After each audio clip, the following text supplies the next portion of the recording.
Boom, hello and welcome to the Protector Nation podcast, a podcast that is dedicated to making the world a better place, making the world a safer place by making good people dangerous.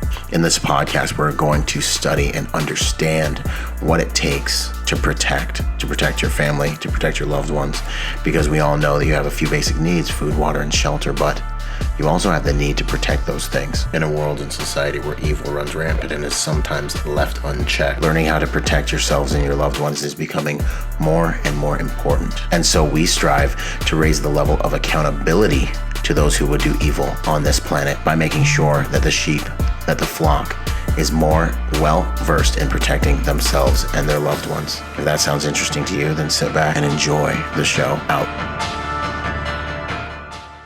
Boom! Yo, what's up, you guys? Here we go. Byron Rodgers, Protector Podcast. We're coming back at you with another episode to help you be peaceful but not harmless, a little willing, capable, and prepared.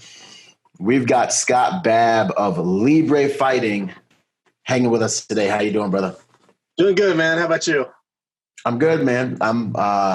I'm excited to get this episode finally done with you, man, because yeah, we've been talking about this since we met back up in LA. Yeah, it's been a minute. I just knew when I saw the course we had to talk on the show.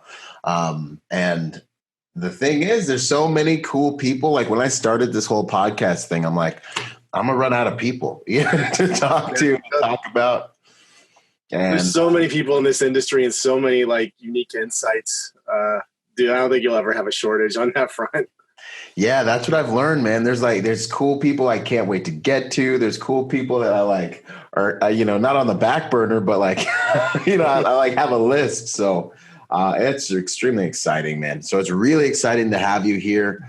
And I mean, my biggest takeaway probably from your class was, just like we train with firearms, you got to train with a blade. Like accuracy is a thing, and like yeah, accuracy, speed, timing, range, power is underestimated in knife fighting, and it's all perishable. Just like empty hand skills, just like firearms, just like anything else. Lock picking, it's like if you don't maintain those skills, they're gonna diminish. Which is why. Depending on the situation, like when I'm working with protection agents, I try to give them a much smaller, more condensed curriculum where it's just basic skills they can work on maintaining, because I know for them, it's not their first line of defense. They're obviously trying to avoid confrontation. If they do, usually it's firearms. And if it's less than lethal situation, they're going to go empty hands. So the knife ends up being a backup weapon for them. So I know it's not going to be their primary tool. So I try to keep, when I train bodyguards, I try to keep it to the essentials as quickly as possible and focus more on disabling than lethal skills. Yeah. Where I have seen blade work used by protection professionals a lot, what I've been doing is agents that travel to third world countries where they can't carry firearms. Yep. Have been coming to me because they can usually get away with carrying a knife. Mm-hmm. And so that's kind of an interesting avenue I never really anticipated going down, but there's definitely a demand for it in that segment of the combatives population.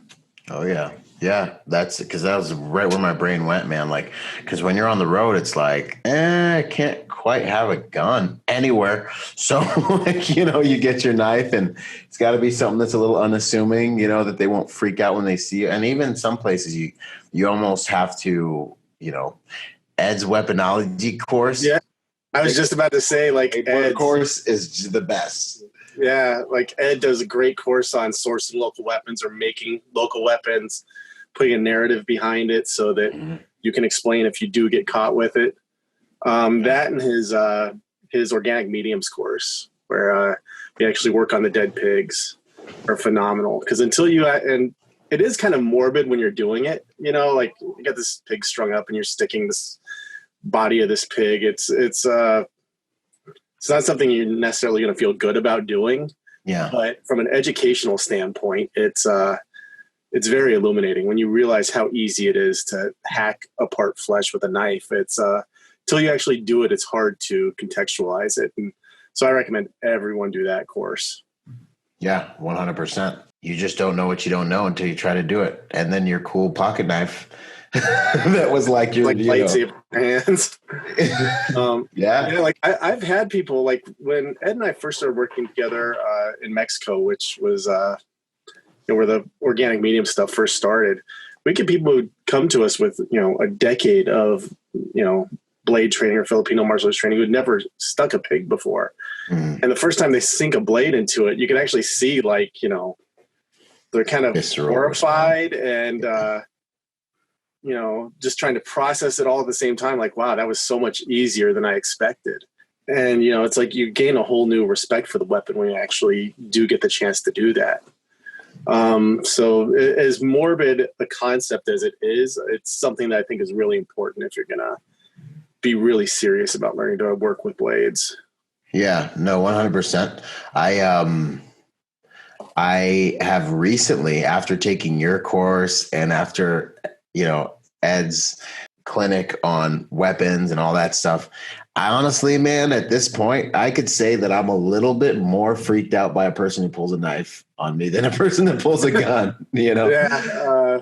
It's a whole nother kind of thing. And there's just certain spots, if you get tagged, if they open you up, you get stabbed in the chest on an operating table and they might not be able to save you,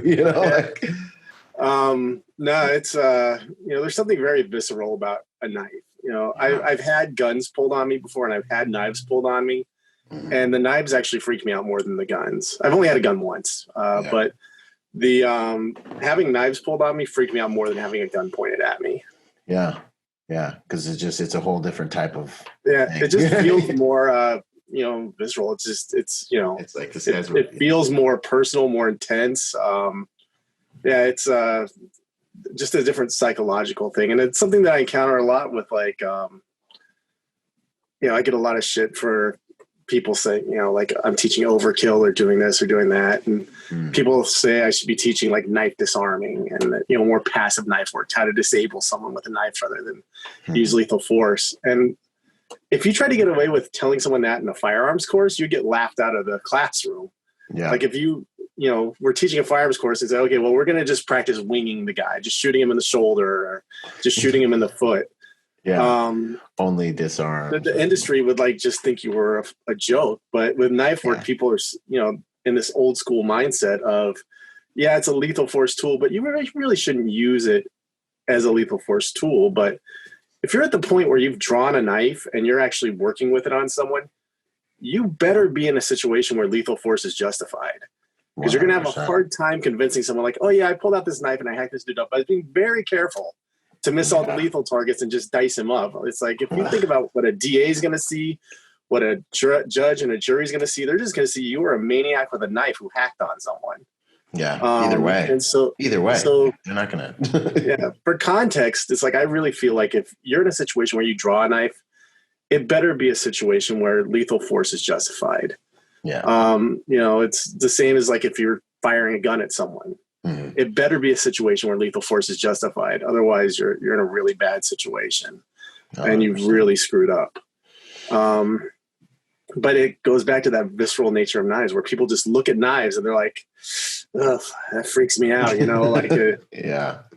Well, and then with the overkill thing too, I just realized that it was kind of necessary with regards to your speed and your accuracy and your timing. Like, it seems like there's these three variables that are always moving around. And so if you're like, I'm just going to stab him in the neck once, bow, you probably missed. And it probably isn't enough. Enough to get the job done as quickly as possible. If the guy's within knife range, he's probably on top of you. Like, there's so much going on. It's you can miss the artery. You could just nick the artery and they're bleeding out slow. And they're beating the brakes off you the entire time. Even if you do hit it, there's a window of time between hitting that artery and the guy losing consciousness that you've still got to contend with him. And you need to be in control of the situation during that interval. He needs to be on the defensive because now the guy's, he's leaking, and he knows that he's in a bad situation. So he's got nothing to lose. And it just goes to this sort of old school mindset of thinking, like I slit a guy, I hit a guy's throat and he just falls over dead, like in the movies. And it's a lot messier and more involved. And there's so many more variables than that. The person's heart rate is going to dictate how fast he's pumping out blood, any medications he's on, if he's under the influence of narcotics, all that kind of stuff factors in. So you can't just depend on one shot to end an altercation. Even with guns, even with firearms, it's the same thing. So it's kind of combat principles or combat principles. Chill out. You know what I mean? It's exactly. And people, God bless them, but they don't know. Yeah. And the thing is, like in Western culture, empty hand training, the combative side, like, the protection agents or law enforcement, military going to use tends to evolve very quickly. And, there tends to be a lot of, cross-cultural pollination as far as like absorbing things from different systems and styles and research and feedback. The same thing with firearms. It's an industry that's constantly being innovated with new training techniques, new professionals offering new insights. And because the knife work tends to come from a more martial arts base and less of a combative base, there tends to be more resistance to contextualizing it into a modern setting with how knife violence unfolds in the Western world. Like if you look in the US, people carry pocket knives. They carry small knives. There's some parts, more rural parts of the country where people might carry Bowie knives or bigger knives. But generally speaking, you're going to carry, utility knife, a small fixed blade knife, a folding knife, something small. Yeah. And then when you look at where most of the blade-based systems, their origins, where they come from, the weapons that those systems were based around were heavy agricultural knives, big, heavy, top-heavy knives that can hack limbs off. And so when you realize that a pocket knife isn't going to do that amount of tremendous damage, you've got to start, reevaluating like how you're going to use it. It's like, thinking that a small caliber weapon is going to have the same stopping power of a large caliber weapon. Both can be deadly, but there are considerations you have to take into account when you're using them. Things like that, round placement, all that stuff starts to become more of a factor, and the way you use the blade, I guess, is more of a factor, Yeah, if you try to use a pocket knife the way you would use a machete, you're going to be really disappointed when, you go to hack through someone's limb and you just ruin his jacket. Yeah, and he's pissed. And the guy maybe needs a few stitches, whereas if you were using like a bow, like a big top-heavy knife, and you did that same cut, you would have taken the guy's limb off. And so really that's the perspective I come at it from, is kind of working backwards, looking at the way knife violence unfolds in the Western world, looking at, and I always tell people we live in a really interesting time, and that this is the first point in human history where you can go on YouTube and you can watch thousands of videos of fights, hundreds of videos of gun fights, hundreds of videos of knife assaults, and actually see in real time and watch over and over again and catalog how these things happen, what trends happen, how the conditions under which things unfold, and analyze that. And, up until before like YouTube and the internet, if you saw a fight, chances are you just saw a fight, it's like you could make mental notes and try and catalog what happened, but you saw it in real time and that was it. It was over. If you saw a stabbing, it was like you saw it one time. If you were in law enforcement, you might have access to one or two videos of a knife assault, but it wasn't something you could watch regularly. And now it's like anyone can just sit in front of their computer and watch violence unfold in real life altercations and be like, okay, that's how it happens. That's what it looks like. That's literally how it happens. Yeah. And so to me, that's a very important training tool to utilize from any perspective, whether it's knives, guns, empty hand situations, multiple assailants, home invasions. There's footage of all of this stuff actually happening now. And so when you start looking at that and realizing, okay, I can see how this stuff unfolds. I can see, does it happen daylight, after dark, close quarters, open quarters? What kind of knife is the person carrying? Is there multiple assailants? How long between the point of contact and the knife coming out? Do they display the knife or do they keep the knife concealed and attack from concealment? When you start weighing how knife violence unfolds in the real world, you start to have to restructure your tactics. And that's really all I've done, is just see how knife violence plays out in the Western world and adapt knife combatives to suit that. And we were just in a really lucky position when Ed and I first started working together, and he was still active down in Mexico. We were working with his team down there, and he was kind of spreading it throughout the military and law enforcement culture and teaching them the knife work. And I went down to TJ and worked with his guys, and these guys would actually go out into the field. A lot of these guys were the guys who put up against the drug cartels. They would go out into the field and actually apply these skills and bring us feedback, like in real time. So we would show people something, and within a few months, we'd start getting it, yeah, okay, this guy did this, and, we could debrief him, figure out what happened, figure out what we had to adapt and change and refine what we were doing based on that. So we were actually getting real world feedback as we were developing and adapting the system. And that in conjunction with studying video footage is what, really helped us put the system together. And it was just a very fortunate geographical blessing that like San Diego, where, people felt comfortable traveling in from all over the world to train with us and kind of bring their insight and take on it. But then 20 minutes to the south is Tijuana, which, at times is like a war zone. Yeah. And so we could start developing tactics up here with these people from around the world, then take it down to Mexico. And that was our laboratory. And these guys would go out in the field and apply it and then bring their insights back to us. We'd adapt and refine. And it was just this really fortunate geographical blessing that we had to make this happen. Wow. That's awesome. And that is the genesis and the etiology of the Libre knife fighting system. Yeah, it was, just making stuff work in the modern world as knife violence unfolds in the Western world. Wow. Being a relentless editor with it in terms of like, yeah, this works, but it doesn't work well enough. Or these skills work, but it's redundant. We have a better skill that works better. So why are we teaching this one? And as we were building things, I was very lucky in that I had a crew of people around me who were mostly experienced martial artists and instructors in various systems. And we could work on a technique or a tactic for like 2-3 months where we'd be refining it and pressure testing it. And I could just come in one day and be like, you know what, guys, I don't have faith in it. What we've been working on, forget it. And they just be like, done. And we just move on. Yeah.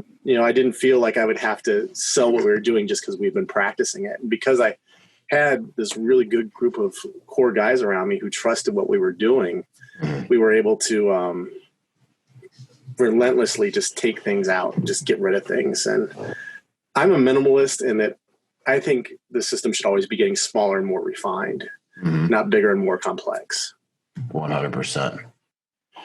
100%. No, I'm the same way, man. Like, well, that's because when things get bigger and more complex, you just can't apply them. Like, it briefs really well. It sounds really cool. You're on the range and it's like, then I'm going to do this and I'm going to do this and I'm going to do this. And then like something happens, you do the first 1.5 moves, and then you run. And then you do the first 1.5 moves again. And then, you know what I mean? And, and it's always the basics that you come back to, always. Yeah, man. So that's awesome, man. And that's amazing how things in life happen and unfold that way to where it's just like, man, this is just a fortunate little bubble of time and space, and we got to like maximize this trash. You know what I mean? Yeah, exactly. And when the season's over, it's over, but it's beautiful what's going on.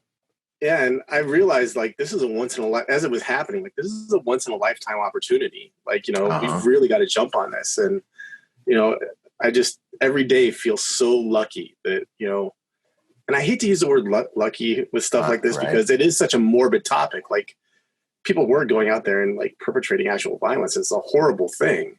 Right. So I can't think of a better word to use than lucky or fortunate, but it was definitely a unique position we were in and we were able to like sort of build a system that we knew was functional because it was being used in the real world. Yeah, no, that's awesome because it's just less theoretical, man. And that's ultra valuable. Like I can't say it enough, and I'm going to probably keep saying it.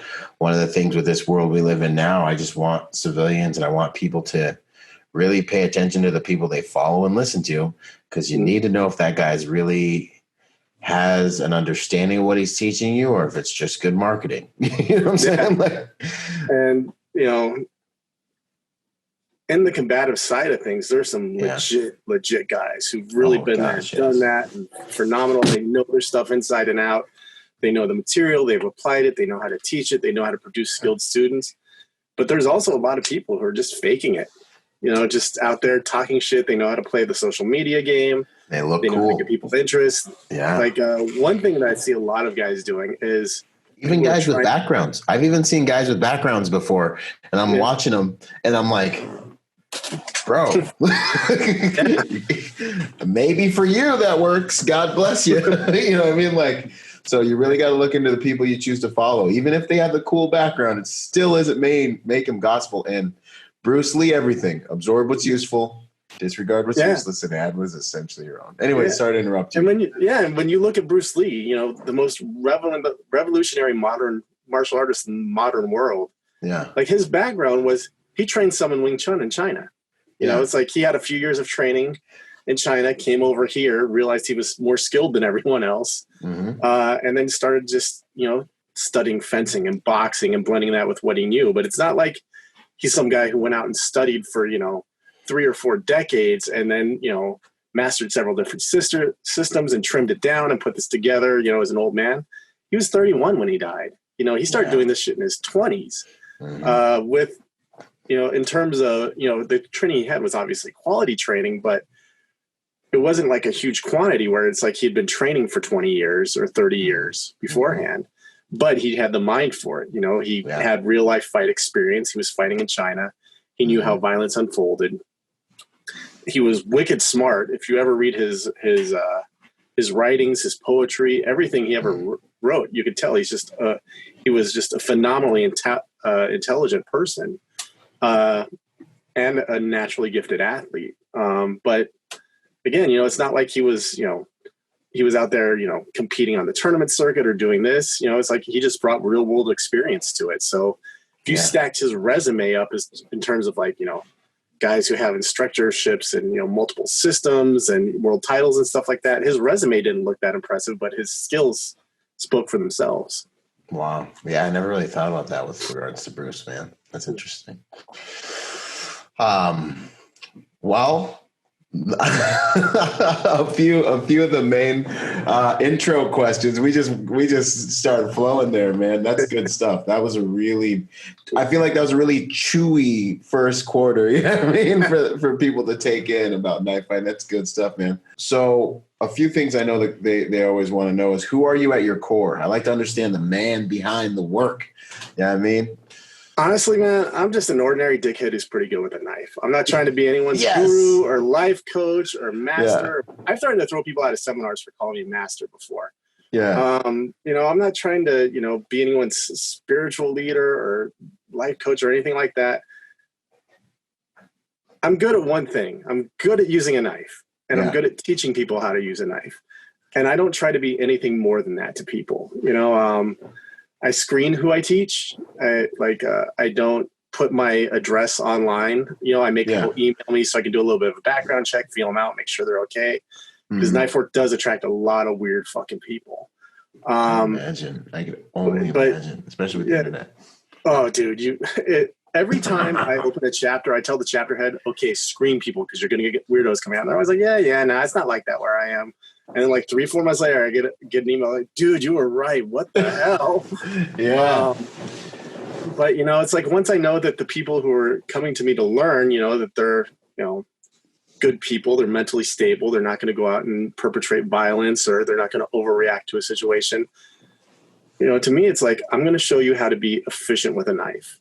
And, you know, obviously, if I ever get the sense that someone, you know, doesn't have the character to handle those sort of abilities, I'm going to remove them from class. And I've removed a lot of people, not necessarily for that, just for different reasons. People fucking up the class chemistry or whatever. But, you know, really, it's just like, I don't try to be something I'm not. I'm good with a knife. That's all I want to be to people. You know, I don't, you know, want to act like, you know, I'm Bruce Lee, or that, you know, I'm anything bigger or more elaborate, or someone to be called sir or master, anything like that. Like, I hate that shit. I hate all of it. Good. You know, and that's basically who I am, man. Yeah. Awesome, man. Tactical background. So I grew up in a bad neighborhood, smallest kid in a bad neighborhood, and I couldn't run very fast. So I had to learn how to fight. And back then, and you got them pretty really eyes, man. Yeah, it's kung fu movies. Yeah. Like, Kung Fu Theater on Channel 13. Like, we all watched it. We all watched these. Heck yeah, bro. I love that stuff, man. Master of Flying Guillotine, Master Killer, all the classics like that. And then like Karate Kid and stuff, as a child of the 80s, like I became convinced like the answer to all life's problems were martial arts. And all I wanted to do was study martial arts. As far back as I can remember. Like there's a line in Goodfellas, like where he says, as far back as I can remember, I wanted to be a gangster. For me, it's like as far back as I can remember, I wanted to be a martial artist. And I was raised by my grandparents. Grandfather was like a World War II generation Marine. They both working class people, never graduated from high school, and they didn't get it at all. Like my grandparents wanted me playing baseball, like doing little league and shit. And like I hounded them to do martial arts, and eventually they let me start doing it. And I realized like, as I got older, like what a shady industry the martial arts world is. Like really? It's a lot of con artists, a lot of liars, a lot of bullshitters, people lying about their resumes, a lot of reciprocal ranking where people just say, oh, give me a black belt in your system, I'll give you a black belt in my system. And then all of a sudden my resume looks really impressive because I have, instructorships and styles I've never studied or minimally studied. A lot of pedophiles in the martial arts world. A lot. Wow. And that actually, there's a historical precedent for that. Like if you go back to the samurai were all pedophiles. They all had sexual relationships with their apprentices. And if you talk to people who trained throughout the 20th century in Japan, they'll talk about how there was still a culture of instructors sexually abusing children. You get a lot of people with narcissistic personality disorder in the martial arts because all of a sudden people are in a situation where everyone's bowing to them, calling them master. Everyone's in uniform, lined up according to rank. People start acting like you have near supernatural powers. I've seen some of those videos. And so there's a very cult-like element to martial arts. Like if you look how a cult operates and look at how martial arts operate, there's a lot of parallels. And there are martial arts-based cults. There are martial arts groups that are actually on cult watch lists. Wow. So this idea that you get of like the wise old master, like the Mr. Miyagi sort of thing, and the reality of what you see in martial arts is, very far apart. And it's you like, just wrecked the whole thing, bro. You killed my master. Why? Like you're just wrecking everything right now. Well, like if you look at like who the actual masters were in various disciplines, like if you look at like the old Filipino martial arts masters, these were hard drinking, smoking, cussing, mean motherfuckers that like to beat the shit out of people with sticks. Yeah. They were crime kingpins and or just the village badass. They weren't some, monk up on a mountain. If you look at the karate guys in Japan in the 20th century, these guys were like hardcore fighting dudes, getting in bar fights. Really? Like throwing down. Like these were guys who liked fighting. If you look at there's a very good book. I can't think of the title of it, unfortunately. That's about the martial arts culture, the kung fu culture in Oakland in the 1960s. Okay. And one of the things it discusses is that the Chinese criminal syndicates would actually bring kung fu masters over into Tijuana and then ship them across the border and up to San Francisco to be their enforcers. So these old kung fu masters around Oakland and San Francisco in the 60s, a lot of these guys actually came over to be enforcers for the Chinese mafia. And when you look at how they train their students, they weren't like, building temples out in the outskirts of town and train them. They would literally like teach in basements, and then they would tell their students, go down to the bad part of town and get in a fight. Like that would be their homework. Like go fight and see what happens. And they'd make sure their students can handle themselves. And then we have this sort of, so I came up with this impression that, these martial artists were wise, peaceful old masters and stuff. And it's like when you start to peel back the layers and you start to see that a lot, and not all, I mean, they're obviously very, very legit, very wise, very peace-loving instructors. But when you start to realize that a lot of these guys are just shady as fuck, they're criminals, they're just sort of skeevy guys. A lot of drug addicts become martial arts instructors. And it becomes disillusioning. And so, around the time I was getting into my late teens, I was starting to realize, like, man, martial arts isn't what I thought it was. It's not the answer to all my life's problems. Because I was a timid, introverted kid. I got bullied a lot growing up. And, I started to realize, like, man, this isn't the culture that I thought it was. I started training at 8 years old. I started working with weapons at 15. I started teaching at 15 as well. And my training partner, Paul, was the one who got me into Filipino martial arts in 1992, 93. Informally in 92, I started training weekly in 1993. And Paul was the exact opposite of all this in that he didn't give a fuck about tradition. Yeah. Like he was a full-time instructor, but nowadays it's like if you teach forms, like people think it's, oh, you're old school, you're antiquated and all that. Paul stopped teaching forms in 1992. And like, it was sacrilegious. Like other martial arts instructors were losing their shit every time they'd hear about him. So be like, I don't have time to teach these kids forms. I'm going to teach them how to fuck someone up in the street. Yeah. So, no katas, man. We're getting to work. Yeah, exactly. And like back, and the system that we both studied first, Tang Soo Do, you wore a white gi. You weren't in Tang Soo Do, you weren't even allowed to wear a black belt. Your belt was actually a midnight blue belt because they thought black was an impure color. And Paul started wearing a black gi, and it pissed off a lot of Tang Soo Do guys because they're like, you're wearing a black gi, you're not teaching forms. And they'd be like, fuck you, I want to wear a black gi. I don't like the way the white one looks. It gets dirty. And so he's like, I'm wearing a, stop me. That was kind of that. And he became a very prominent, very well-known instructor. He probably had more students than anyone else in San Diego at the time. Wow. We were running 4 classes a night at 4 different locations. Each class had anywhere from 20 to 50 students in it, 30 to 40 on average. So, I mean, we were training hundreds of students a week. And Paul was the first one who really exposed me to like, dude, you don't have to do all this shit that deep down inside doesn't work. Teach these fuckers how to hit someone. Teach them how to fuck someone up. Cut out all the bullshit. Sorry, man, I curse a lot. I mean, that from seminar. Yeah, everybody's big boys and girls. So that really, and I was coming from a traditional mindset. That was I was the one kind of pushing back on him. I was his assistant instructor. And I was always like, no, dude, we got to do this. This is the way it's done. He's like, why? Why do we have to do it? He's like, because some association run by guys I've never met says we have to do this. Fuck them. They don't pay my bills. They're not responsible for my students' safety. When my students goes out and gets in a fight and gets killed, it's on me. It's not on them. Yeah. And that was what really started to shift my mindset. And he was the one who got me into Filipino martial arts. And we were training privately 2 to 3 times a week under our instructor. And, we made a rule for each other. We're like, we actually had a few rules. One was we're going to keep each other honest. We weren't just going to let each other have the technique. So if we were doing a disarm or doing a technique, the other person would, offer a good amount of resistance to keep each other honest.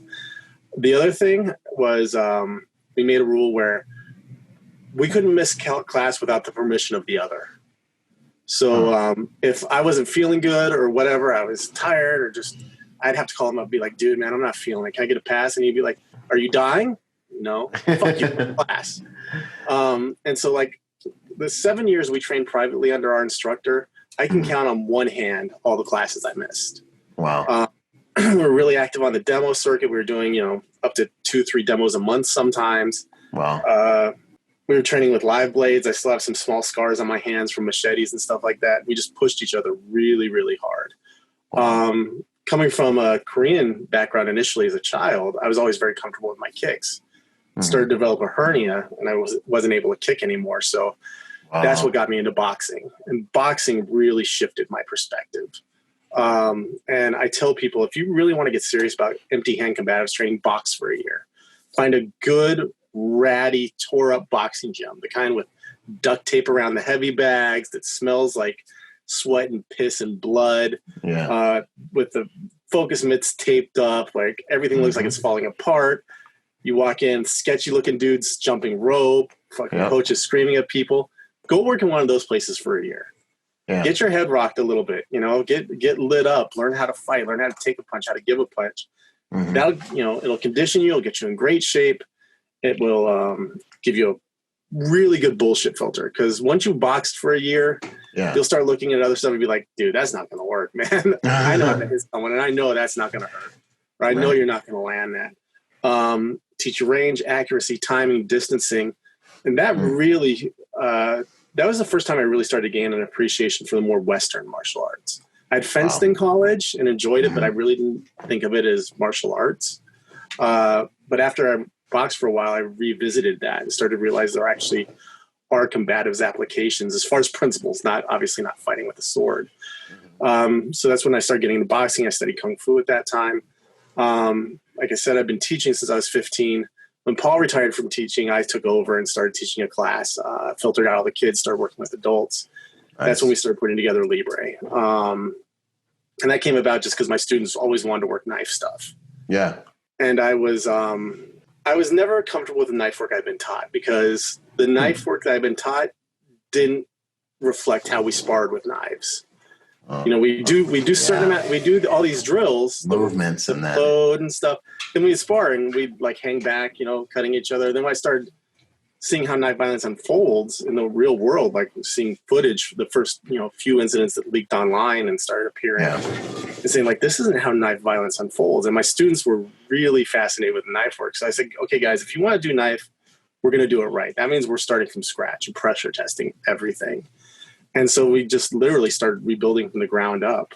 Time I was working as a locksmith, I was on call 24 hours a day, working in a lot of bad neighborhoods. I worked for drug dealers, chop shops, because they tend to be more proactive about their security so they can't go to the cops. I was attacked by drunks, homeless people.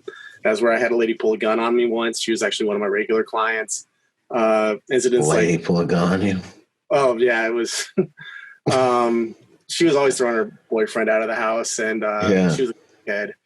And I would come over, and she'd always be crying and wanting to vent. And then she's like, I just want to shoot the next man I see. And I thought she was joking because I was the only guy there. And so I kind of chuckled. She said, what, you think I'm kidding? And she pulled out a gun and pointed at me.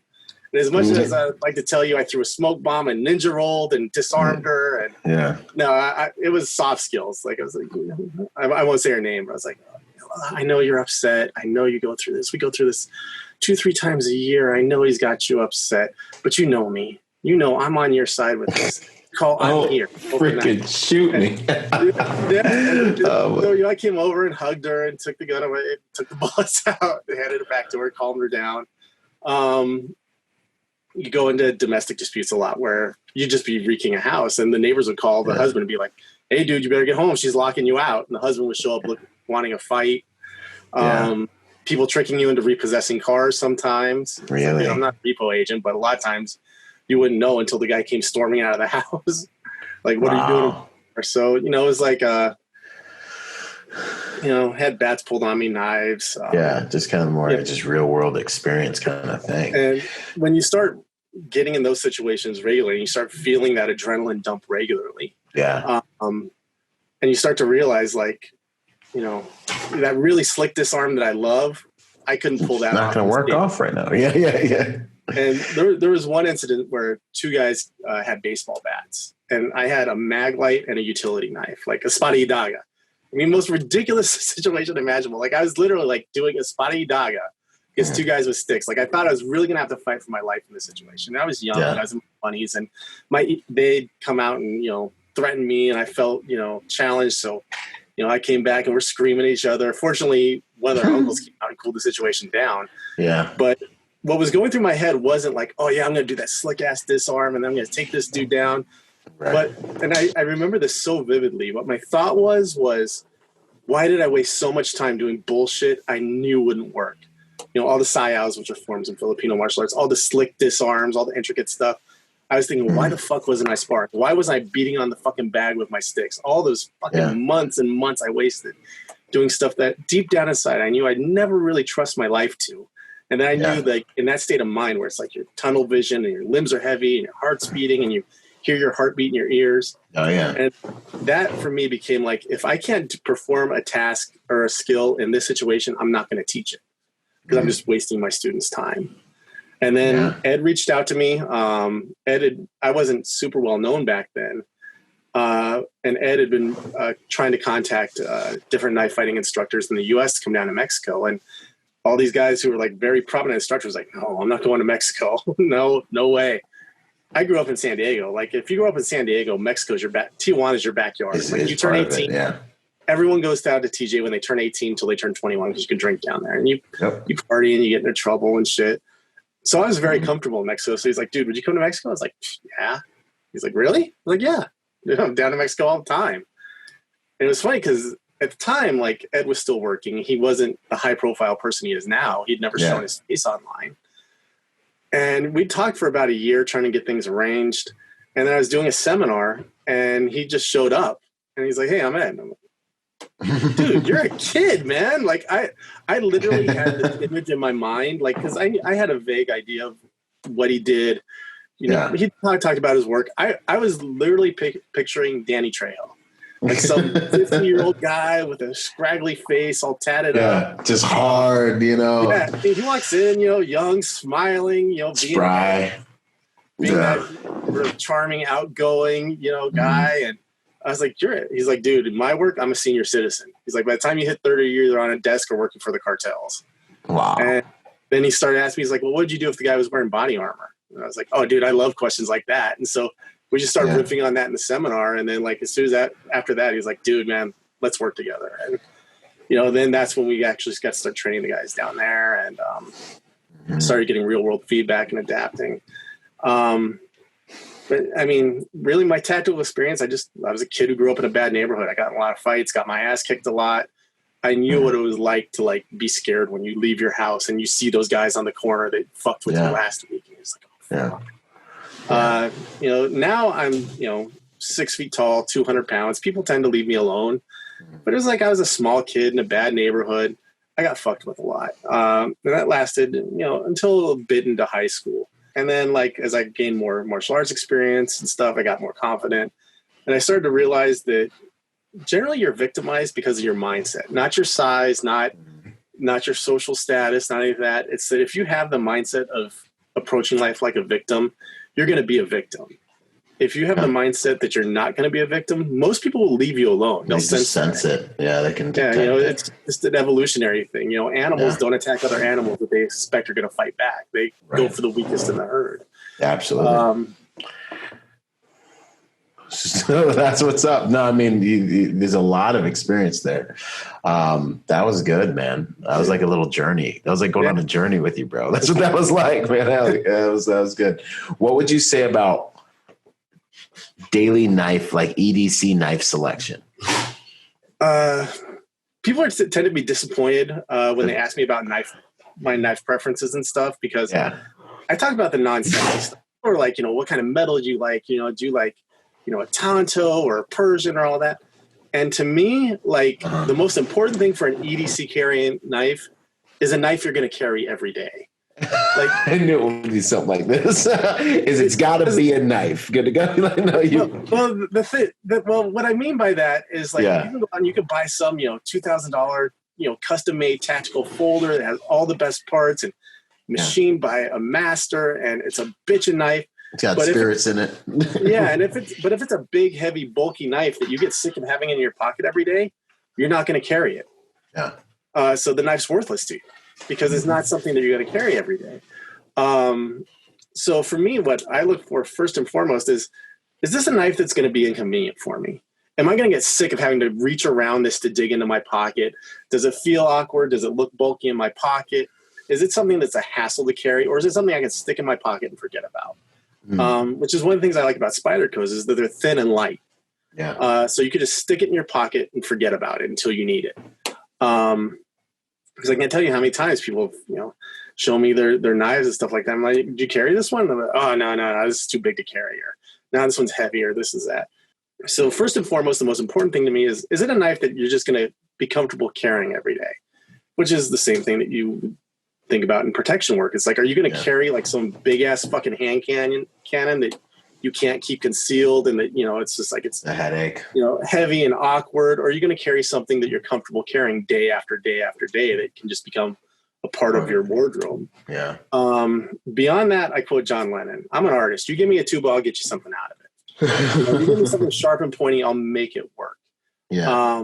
But to get into more specific stuff in an ideal situation, I really want to make sure that the grip is designed so my hand's not going to slide onto the blade. Either there's some kind of stop that's going to keep my hand from sliding on the blade if I hit bone or something solid, or there's enough texture on it to really hold my hand, especially when it's wet. If it's a folding knife, how strong is the locking mechanism? Because if it's got a shit locking mechanism, it's worthless. So does it have a good, sturdy locking mechanism I can trust? Those are basically the three things that I really want in a knife. Is it convenient enough to carry? Does it have a good handle on it that I can get a good, firm grasp on it? I'm not going to lose it. And is it not going to fail on me? Other than that, I'll make it work. You know, it's like you give me a pen, I can stick it in someone's eye. Right. You know, and like I said, people want, you know, like, oh yeah, you know, I like a Persian with this kind of metal and this and that. Like, honestly, I don't give a shit about any of that. You know, as long as it'll pierce flesh and not fail on me, I'm good. Okay, good to go. What would you say are some of the greatest assumptions people have about knife fighting that just aren't true? The idea that there's going to be space, that you're going to square off and kind of hack at each other. Yeah, sort of have this dueling mentality. Yeah, kind of touching each other and moving around. And the thing is, like, if you in parts of the world, knife violence does still unfold that way. Yeah, where, you know, guys, you know, will square off in the street. Like, if you, not so much in northern Mexico, but when you start getting to central Mexico, you'll see that guys will actually like do the old school thing where they wrap the jacket around their arms and they'll hold the knife in a point down grip and they'll be in the street and they'll sort of hack at each other and block. Yeah, there's footage of this. You can see it online.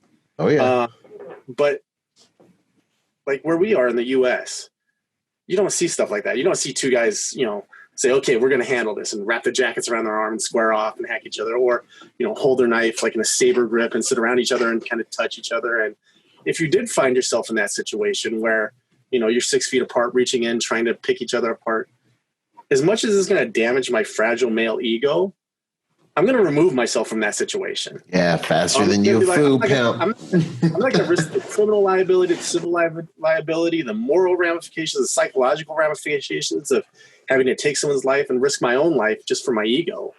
And I'm not saying it's going to be easy for me to be like, oh, fuck this, I'm out. But given the opportunity, I'm not going to engage in that situation. Yeah. So if there is a dueling situation, that's something I can remove myself from. When you look at how knife violence unfolds, people who are willing to use a knife on you or who intend to use a knife on you generally won't display the knife ahead of time. They'll get close to you with the knife concealed, and they'll grab you and start shanking you. I actually went through and I watched 30 knife fighting videos, and in one of my books, I list the result findings in one of my study books. You got books? What was that? You got books, man? You got multiple? You got books? Yeah, I have Finding Libre, which is my autobiography. I have Tao of the Reaper, which breaks down the system. And then in my study packages, I have Machiavelli and Knife Combatives, which is more about tactics and mindset. And then Endemic Knife Combatives, which is about adapting your training to different training environments.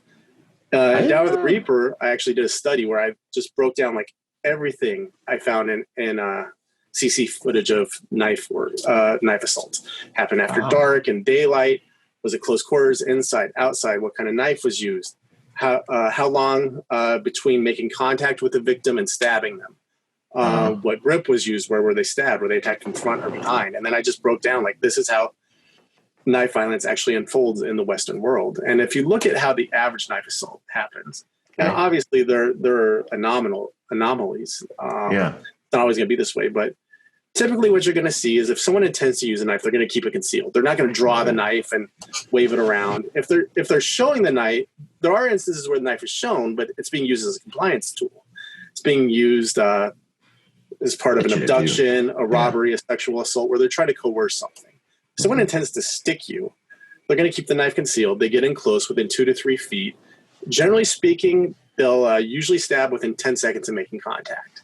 So there are situations where, you know, they'll be having a conversation, it'll get heated, they'll start yelling back and forth, then someone will grab a knife and stick them. But usually what happens is within 10 seconds of making contact, the knife will come out and they'll start sticking. Males will tend to use a knife in a hammer grip in the Western world. Females are more apt to use a point down grip. And there's a lot to be said for a point down grip actually being a lot deadlier. Males tend to attack from the front. Even if they have the opportunity to stab someone in the back, a lot of times you'll actually see they'll pass the person, get in front of them, and then attack from the front. which I find Face me. very, yeah. And I've actually been trying to deduce exactly why that is. Psychology on that is. Yeah. I've heard people say it's a Honor. primate thing. Primates doing aggression displays face each other.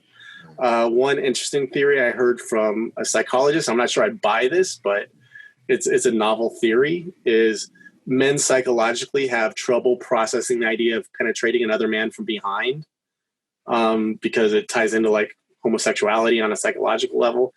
I don't necessarily buy that theory, but I think it's really interesting.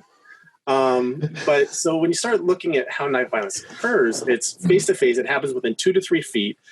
And it's not dueling. It's they latch on, they grab the shirt, start sticking, grab the back of the head, start sticking, or they'll just step in, shank them once and run. So you're not going to have this dueling mentality where we're facing off. So how that changes how you approach knife combatives is you have to develop the soft skills. You have to learn to see like, oh, there's something shady happening here. This guy, I don't like the way this guy's approaching me. Learn how to draw your knife and keep it concealed. As you're engaging this person, try and maintain distance. Try to work around the person as you engage them, like talk, so you can get a full 360-degree view of what's happening. Make sure there's no one behind you. Yeah. And then have the knife concealed in your hand. So if he does go to access a weapon, your weapon's already drawn, and you can pounce on him. Being aware where their hands are, seeing if they're reaching for where a weapon might be concealed, which is also going to vary depending on where you are in the world. If you look in Australia, one of the common forms of attack is they'll keep the knife in their back pocket and they'll reach out like towards your left pocket, assuming the guy's right-handed. Be like, hey man, you got some money for me? And while you're focusing on this left hand coming to your pocket, because the guy's, reaching out to touch you near your groin, so you're going to be like, dude, what the fuck? He reaches back and pulls the knife out with his right hand and sticks you. That's a method that criminals use in Australia. If you look at, like I said, in Mexico, they'll do the jacket around the thing and they'll actually duel. In rural parts of the Philippines, they still carry the big, heavy agricultural blades. So the endemics of how knives are used are different throughout the world. But if you look at the U.S., that's it's going to happen. The guy's going to be close to you. He's going to get close with the knife concealed, or woman. Within 10 seconds, the knife's going to come out. He's going to start sticking you. Generally speaking, if it's a male, it's going to be a stab to the abdomen or the left side of the body, the lung, left side of the neck. And it's going to be prison style. They're going to latch onto you and start stabbing. You're not going to see like slashes. You do see slashes, but if someone's coming at you trying to kill you, it's going to be it's generally going to be stabbing. And the reason why is because America isn't a knife culture the way other parts of the world are. So people tend to use knives the way they fight. And if you look at how untrained males tend to fight, they'll latch on to the opponent with one hand and start punching them with the other. And they do the same thing when they use knives. They'll latch on with their weak hand and start stabbing with their strong hand. And so if your training isn't geared around dealing with that sort of assault, you're not prepping for the way knife violence is going to unfold where you are. You might be training for how knife violence unfolds in a different part of the world, but that's not going to do you any good. Either how it unfolded historically or how it unfolds in a different part of the world, but that's not going to do you any good when someone gets in your face, grabs hold of you, and starts shanking you. And so that's the main difference, is that the chances that you're going to have the luxury of space and being able to just cut someone's hand or give them a cut to the thigh or something, and they're going to see their own blood and stop and be like, whoa, I don't want any part of this, and back off. If someone's mad enough to draw a knife on you, or insane enough to draw a knife on you and be bearing down on you with lethal intent, that little snap, cut that you're going to do, unless you're using a heavy blade that's going to disable them, that's just going to piss them off and get them to charge you and start sticking you. And chances are you're not going to have the luxury of that space anyways. And people don't know they're stabbed. People don't even know they're stabbed half the time till the thing's over. Or people don't even know they're shot half the time till the thing's well over half the time. Every seminar I've ever done, I always ask, has anyone here ever been cut or stabbed in the street before? There's almost always one or two. And over 90% of the time when I asked them, did you know it? They'll say, nah, man, I just thought I got hit hard in the side. And after it was over, I lifted up my shirt, found 2 holes there. And the people who did get cut, and knew it, they didn't know because they felt pain. They knew it. They saw the blade. They saw the blood. I've had people get cut all over their hands and arms before. And I asked them, did that inhibit your motor function in your hand? And Like during the fight? No. I was like, so you could still use it. You could still hold things. They're like, oh yeah, man, I was grabbing on the fucker's arm while I was bleeding. And so that makes you revisit the idea of slicing someone's arm to disable them. And again, this is endemic. If you're in the Philippines where you're carrying a big, heavy agricultural blade and you hack someone's arm, yeah, that's a highly effective skill because you're going to wreck that arm. It's going to be destroyed. Yeah, but if you pull out a little pocket knife in winter in Chicago and go to slash someone's arm, you're just going to ruin their jacket, because they're wearing these big, heavy winter coats.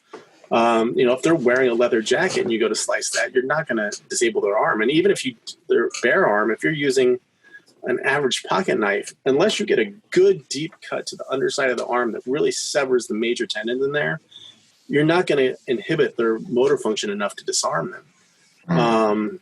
And that's it's not saying those tactics aren't effective. They're very effective from the culture they stem from and from the environment they're in. But in the U.S., it's not necessarily the ideal way to approach the situation. And so, that's the biggest misconception is that, it's going to be a duel, and it's not. It's going to be a fight. It's going to, as far as the physicality of it, it's going to feel more like a street fight where, you're wailing on each other and fighting, except now it's, lethal intent because when you get stuck, you could die. But it's going to be that sort of close quarters thing where you're, slamming into each other, you're wrestling around, you're pushing each other back using walls. People are slipping, falling down. It's going to be chaos. And I think a lot of people don't factor that in. Like how I don't like having my guys spar on an open floor. I put them in a storage closet and make them spar in there because that's going to simulate the range and the aggression you're going to be dealing with in a street altercation. Because if you're in a 6-foot storage closet, the furthest you could be from someone is just out of range. Right. So if you're not being aggressive, you're going to get overwhelmed. You have to control the space. Yeah, and you're learning to deal with that level of aggression. Yeah. And so I'd rather have someone go in there and spar for 20 seconds and just learn to, manipulate that chaos than have them sit out on an open floor and just duel with each other for, a 5-minute session. I think it emulates the real life violence better. I always feel it's important to say this. I'm not writing gospel here. These are just my opinions. And people are free to disagree with me. There are a lot of very talented, very skilled martial arts instructors, skilled knife combatives instructors who have different opinions on this stuff. I'm not saying they're wrong. This is just, what my research and my experience has taught me. Yeah, no, that's awesome. And that's what we're here for, man. That's good stuff. It's a good perspective though, man. You've done a lot in your life with this work. So it's good to download this info from you for sure. What would you say the hardest lesson you've learned on your journey or with regards to knife fighting would be?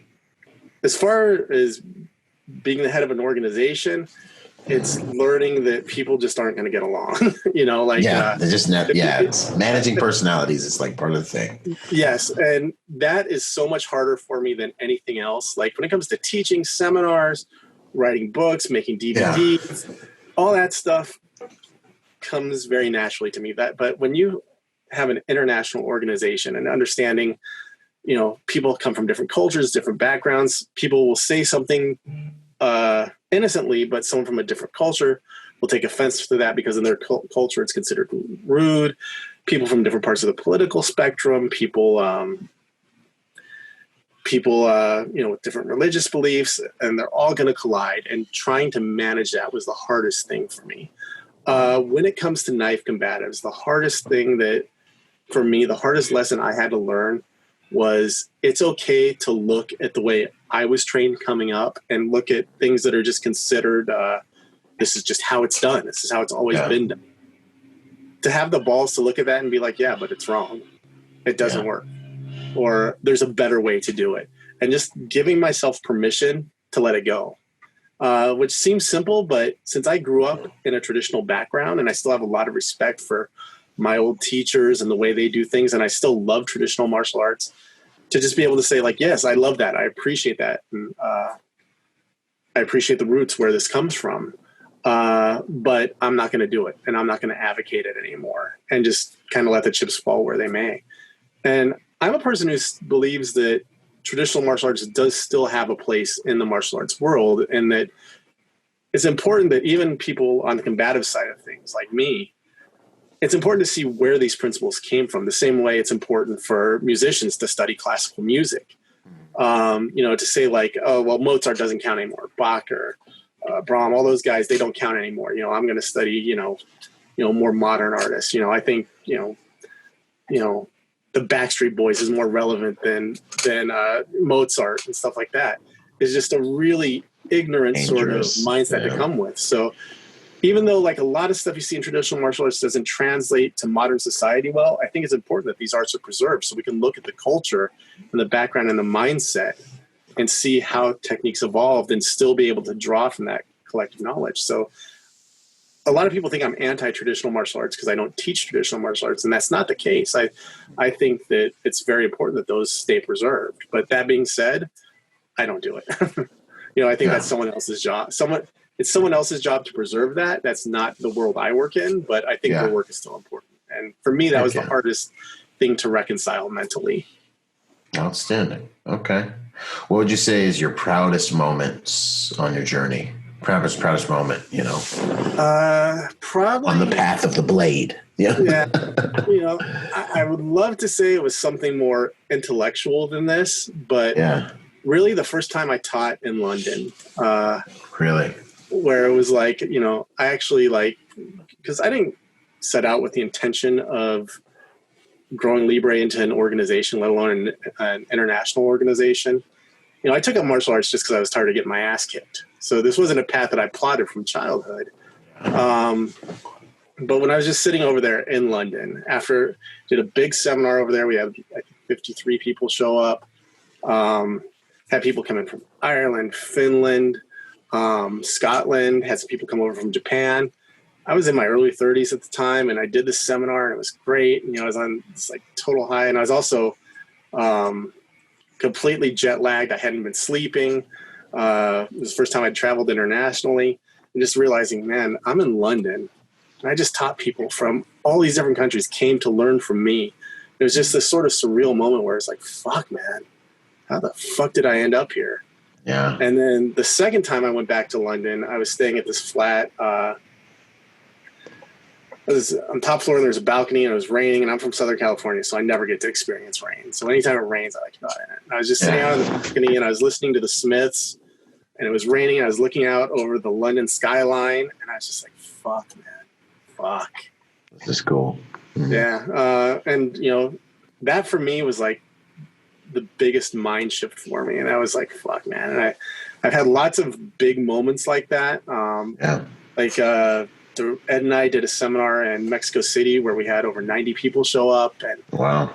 And it was just fucking chaos. And that was another mind blowing sort of moment, but being in London was really what did it. And then also when we took Libre to Southeast Asia, and we saw it taking hold in Southeast Asia, in the Philippines and Indonesia, and seeing the Indonesian Special Forces training Libre, and seeing the intelligence units in the Philippines training Libre, and realizing man, we took our knife fighting method and took it back to the cradle of knife arts, and it was accepted and embraced. And that for me too was just sort of a mind blowing moment where it was like, fuck, really? Validating, bro. It's very validating. Yeah, it is. It kind of puts things into perspective, and you start to feel and there's two ways to go with it. You can either let your ego take control and be like, fuck yeah, man, I'm the man. Or you can think of it as, man, I'm responsible for this. I better not mess this up. Yeah, exactly. Dude, there's people counting on me now. And for me, it's there are lots of people around the world who make their living in part or in whole from Libre. They're working with military or private security groups, or they have martial arts schools, and Libre is a big part of the program. Wow. And you start to realize, if I fuck up, it's not just on me. It's on all these people who have tied themselves to me. Yeah, who believe in you. I'm responsible for all that. Mm-hmm. And so it's very easy when you start to get recognized in a combative type industry to let your ego get away from you and think you have all the answers. And so for me, it's very important to always keep that in check.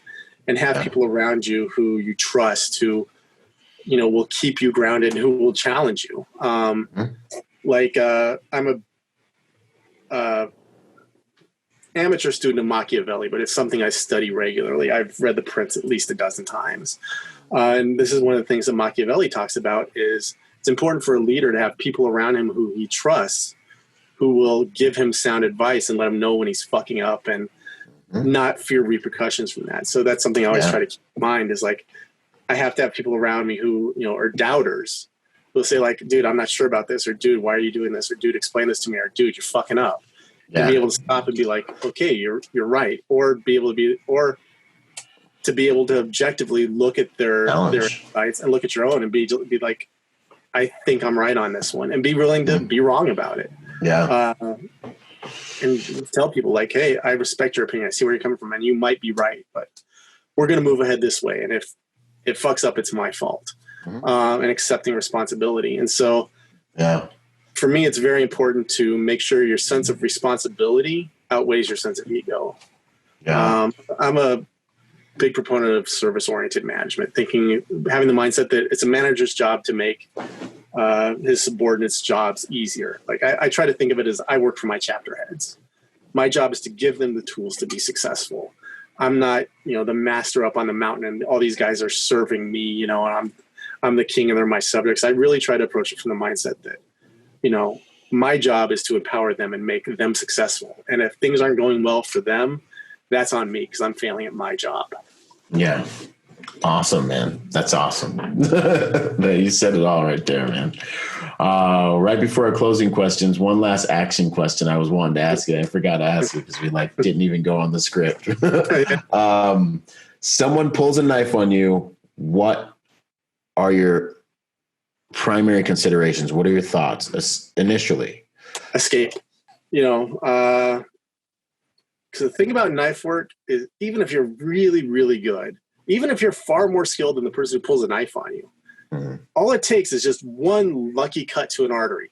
And it's like, you might die first, you might defeat him, but if you bleed out, 3 minutes after he goes, you're not going to feel really good about yourself. Right. Your family's not going to feel good and be like, oh yeah, he died, but at least, the other guy died first. Having the mindset that this isn't a situation I want to be in. Yeah. If I'm in a situation where I have a knife drawn and I'm sticking someone, it's because every other avenue was exhausted. It's because either I failed to see it coming, I failed to remove myself, I was unable to remove myself, or shit just escalated so fast I have no choice but to have the knife out and in play and be working with it. Because like I said, all it takes is just one lucky shot. The guy just flails wildly in a way that I'm not predicting, and he cuts my artery, and now I'm dead. So I don't want to be in that situation. But if you get to the point where it's knife on knife violence, taking an eye. The first thing I teach students is attached to the face and eyes. And this tracks back to the work we did in Mexico. Yeah. You were at the seminar, we spent the first half of the seminar just attacking the face and really eyes. The eyes. Yeah. And the reason why is when we started getting feedback in Mexico, the eye attacks were always part of the curriculum, but it wasn't something I used to stress a lot. But when we started working with guys in Mexico, what we found was even the lethal shots didn't immediately take someone down. But when you hit their eye, they dropped like a stone. And the priority isn't taking the other person's life. It's to neutralize the threat. And it's, an eye shot is going to be less lethal. I hate to use the term non-lethal.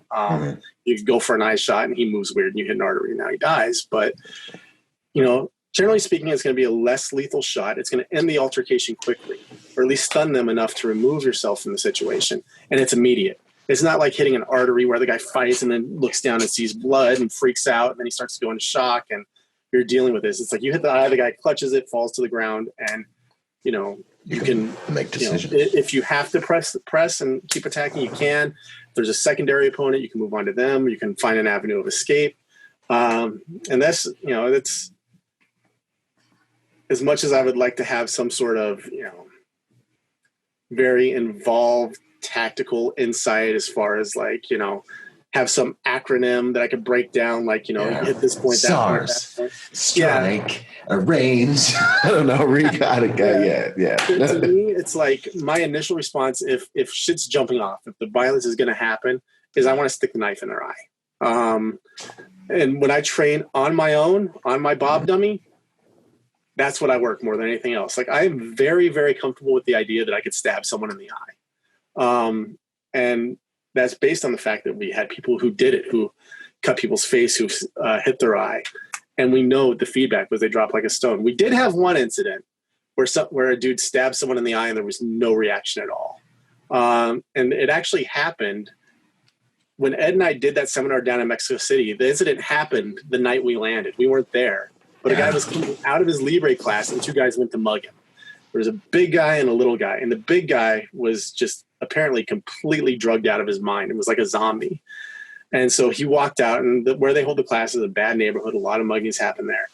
And they got in his face, and he pulled out his knife and stuck the big dude in the eye. And the guy just was so drugged out, he didn't even register it. And so he just shoved that guy, and the little guy saw what happened and was like, fuck, I want no part of this. He ran, ended up coming back, grabbing the guy and getting off and dragging him off. But, we were teaching a seminar with some of the senior students there, and they're like, what do we do in that situation where a dude's just so drugged out, even stabbing him in the eye doesn't register? So we actually got to dissect that on site. And we're like, stab him in the other eye, make sure he can't see you.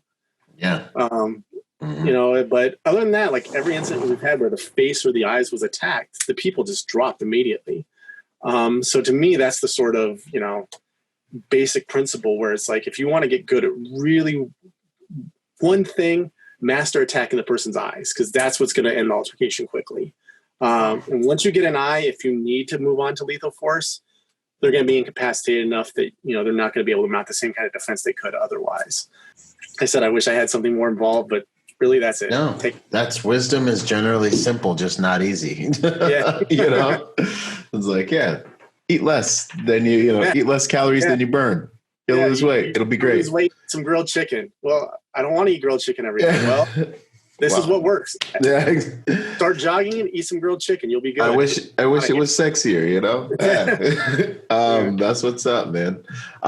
Favorite quote, mantra, saying? Anything from The Prince by Machiavelli. Oh yeah. Some that come to mind right away are one needs to be a fox to recognize the traps and a lion to fend off the wolves. Yes. And I think this is something that the empty hand combative side of things, the firearms side of things, has really gotten good about, is developing the soft skills. We're going to see trouble coming, how to circumvent that problem or stack the odds in your favor right from the beginning. Something you don't see a lot in bladed combatives, though, where it tends to be just about putting the knife into the opponent. To me, it's important to start to recognize, like, okay, a situation's about to jump off, controlling the space, finding you should already know your avenues of exit, ideally, but orienting yourself towards so you can get to an exit. Seeing, is there a threat? Is this guy looking off to the side at someone else to see if he's circling around you, controlling the situation? That's the fox side of things. The lion side of things is, if shit does jump off, can you handle it? Can you fight your way through it? There's another quote by Machiavelli that I love is, you just posted it the other day, and I'm drawing a complete blank. All courses of action are risky. Yes. Prudence then is not in. Go ahead. Yeah, exactly. Develop the strength to do bold things, not the strength to suffer. Exactly. Yes. Which is a mindset that I think a lot of people don't have, where it's like, it's going to be hard either way you go. If you choose not to do something with your life, or in a combative situation, if you choose not to fight back, if you just don't have it in you, you might think that, it's going to be easier on me if I don't engage with Just this. comply. But, that the strength but the suffering that you're going to encounter being a victim, or not just embracing your life and doing what you want to do with your life. Like, if you want to be an author, it's like, sit down and start writing a book. Don't be like, well, I don't think I'm good enough yet, or, it's so hard to make it, or something like that. You don't want to be an old man being like, man, I wish I had at least taken a shot with it, So for me, it's that idea of like, don't develop the strength to suffer, and don't develop the strength to give up. on what you want in life. Develop the strength to fight through the adversity. And that applies both just in how you live your life. And like I said, I'm not a life coach. This is how I feel about it. But also in combatives, like if I'm in a fight, whether it's a fist fight or a knife altercation, what it is, I don't want to just show up and cover up and take my beating and be like, okay, well, if I cover up, I'll get some bruises, but I'll get out of this okay and I'll heal. I would rather go down fighting. If I'm outmatched, I would rather make sure that fucker never forgets me. Yeah. I'll rip his eye out, so at least he has to wear an eye patch. Develop, just having that mindset that I'm going to develop the strength to fight back, to do what I want, not develop the endurance to just be a victim my whole life. So anything in The Prince, I mean, to me, that book cover to cover is just gospel. And I think a lot of people misunderstand what The Prince is, because people who've never read it tend to think like, oh, the whole Machiavellian philosophy is, win at any cost. It doesn't matter. And that's not at all what the book is. The book is a guide for how to make decisions when there's no good path in front of you. It's a guide to how to make impossible decisions. About strategy. Like people talk a lot about, Machiavelli, making an example of people who betray you.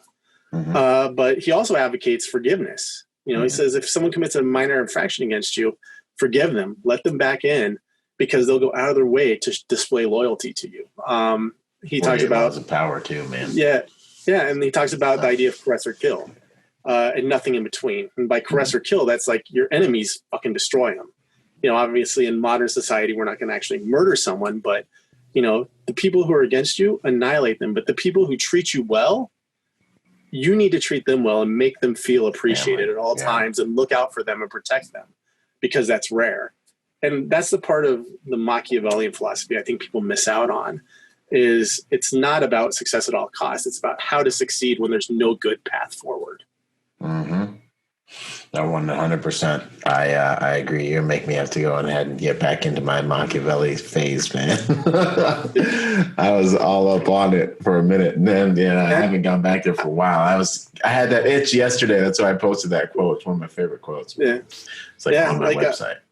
I wrote a whole book that that's in one of my study packages. It's Machiavellian Knife Combatives, and it's just taking Machiavellian philosophy and applying it to a combative's mindset, the way that you would with the Book of Five Rings or The Art of War. It's like taking that Machiavellian philosophy and actually applying that to how to survive an altercation or how to control a situation. Okay.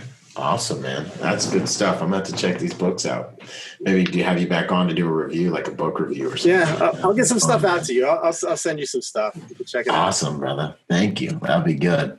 A habit that you think can help people that you'd like to pass them, daily life habit, whatever? Really, it's just having the mindset of flexibility. People tend to fall into patterns and just embrace those patterns. Like there's a saying in business, the most dangerous words are, "This is the way it's always been done." And just knowing that just because something you've been doing for a long time works, and rejecting anything out of hand, constantly questioning everything you do, admitting that we're doing something in a less than ideal way, or what you're doing isn't working. To me is like the most important thing for growing as a person, for being a leader, to developing your skills, anything really. And secondary, never use Post-it notes. It's the best piece of advice anyone ever gave me. And Why? So when I was in my early 20s, as a delivery driver, I got promoted to recruiter, then eventually into branch manager. I was managing San Diego branch, and I was managing the Riverside branch by proxy. I had 80 employees under me in San Diego, another 50 in Riverside. But the guy who was the branch manager when I came into the office had a policy where he wouldn't order Post-it notes for us, and he told us, if I see a Post-it note on your desk, I'm going to shred it. I don't care what's on it. I will take it off your desk and shred it. And his thinking was, this is the most unorganized way to keep information, where you're just writing things on a little sticker and putting it on something. Then you're putting other stickers on top of it, and then you peel it off and throw it away. Then you realize you still need that information, or it falls off your computer screen behind your desk, and then you can't find it. And so what he did was he would get all of us notebooks. And when we would write the date that we started keeping our notes in this notebook on the cover. And page after page, everything that you would put on a Post-it, we would just write in the notebook until it was full. Then when it was full, you would write the date that you ended on it, and then you put it in your file cabinet. So every piece of information you ever needed was saved and cataloged in a notebook that was sorted by date. So it'd be like, oh man, I need to call that distributor that I talked to 2 years ago. I can't remember his name or his phone number. You can be like, okay, go back 2 years. Here it is. Bam. And it was such an effective thing. To this day, I won't have Post-it notes around me. And when I took over the branch, I told my people the same thing. I'm like, hey, the Post-it rule, still in effect. If I see a Post-it on your desk, I'm taking it from you. And like, it's just such a simple, basic thing, but it's just the idea of just simple organization. And like I said, I know it's just a stupid thing, but that helped me be more organized more than anything else ever. Wow. That's awesome. Okay. Noted. That's a good one. What are you up to these days, and where can people find you, brother? So things I got going on, I'm doing a knife collaboration with JB Knife and Tool. I got the prototype now. We're just pressure testing it, sticking everything we can find with it, making sure the design's perfect. So far, I'm loving it. Really? That's it there. There it is. I've already put it through soft body armor. I've stabbed some wooden posts and stuff like that. So we're going to be doing lots of stuff like that. I'm doing collaboration with Carlos Romanos, who runs our Philippines chapter. He's also the founder of Carlos Romanos Stick Fighting. And Leigh Morrison. We're doing an online seminar thing. We're each going to do a segment. We're going to do it three different times throughout the day, so people in different time zones can train live with us. And it's going to be over the course of 3 weeks. So Carlos will go first. He'll do his. Lee's going to go second. Leigh Morrison of Urban Combatives. Phenomenal empty hand instructor. I've done a few joint seminars with him. He's just an amazing fighter and an amazing teacher. You got to hook me up with this guy, man. Dude, if you get the chance. If you get the chance to interview Leigh, you definitely want to. He's his background is he worked the doors in London and soccer hooligan bars and shit. And he went out and he trained with like all the biggest names in the industry, brought that back, worked the doors, and actually just pressure tested everything every night and developed Urban Combatives. Very intelligent, very very skilled public speaker, phenomenal teacher. He affected me by the first seminar we did. He was such a good public speaker. It motivated me to go out and start doing Toastmasters for a year to develop my own public speaking skills. Wow. It's a great interview. Really just a good guy. So he's doing a segment on empty hand combatives. I'm doing the knife work. And Carlos is doing the stick work. Then next batch of guild packages, my study packages, I'm putting those up later today for pre-order. And on Wednesday nights, I've been doing live training sessions during the quarantine. I can't hold my classes. On Instagram at 6 p.m. Pacific time every Wednesday night. I do a live training session where anyone can just hop on my feed and we do a live workout together. Nice. And I plan to keep doing that for as long as the quarantine's going on, just to kind of keep everyone's skills up and sort of give people the habit of congregating, even if it's virtually, and training together. I've done 8 so far, and I'll keep doing them as long as it's going on. And then my website is librefighting.com. And for social media, I'm on YouTube, Facebook, but I'm most active on Instagram. Yeah, something about Instagram. That's what's up. Well, send me those links, man. Send me links for all that stuff. We'll put it in the article. You guys check below if you're watching this. We're gonna have all Scott's stuff down here, man. So, bro, it's been amazing. I learned a whole lot more even just talk with you. So thank you for coming. Looking forward to getting back up to LA so we can do another one up there too. Heck yeah, 100%. Let me know. I'll come back out, man. We can hang for sure. Do a part 2 to that review. And if you guys don't know, I did a review for one of Scott Babb's first level 1 knife fighting courses. So that's on the website under the tactical reviews and all that stuff too. So you guys can go check that out. Get like that and get that first person view on it as well, man. So yeah, it was really well done. I really enjoyed it, man. I love the way you guys put it together. Wow. Thanks so much. That means a lot, man. Heck yeah. All right, y'all. Well, until the next podcast, you guys, thanks again, Scott. And we'll see you on the next one. Remember to be peaceful, but not harmless. Out. Boom. Boom. Yo, what up? I hope you guys really enjoyed that episode. Hey, listen, in order to get more out of the brand, I want to encourage you to go join us on our social media platforms and join us at protectornation.com. We post different types of content on our different platforms at different times. You'll get blog posts, you'll get videos, you'll get real world combat engagements and things like that. So stay plugged in order to get the most out of the brand. In order to support us, also go to protectornation.com and buy something, or join forces with me on Patreon. You'll scroll down the homepage and you'll see the link. Anything you can give counts. Think about whatever you would lose in your cushions or like spend on McDonald's this month, $5 a month, whatever it is. That helps us make the world a better place by making good people dangerous. Anyways, this is Byron Rodgers, protector by nature and by trade, and I'll see you on the next piece of content, whether it's a video or podcast. Out.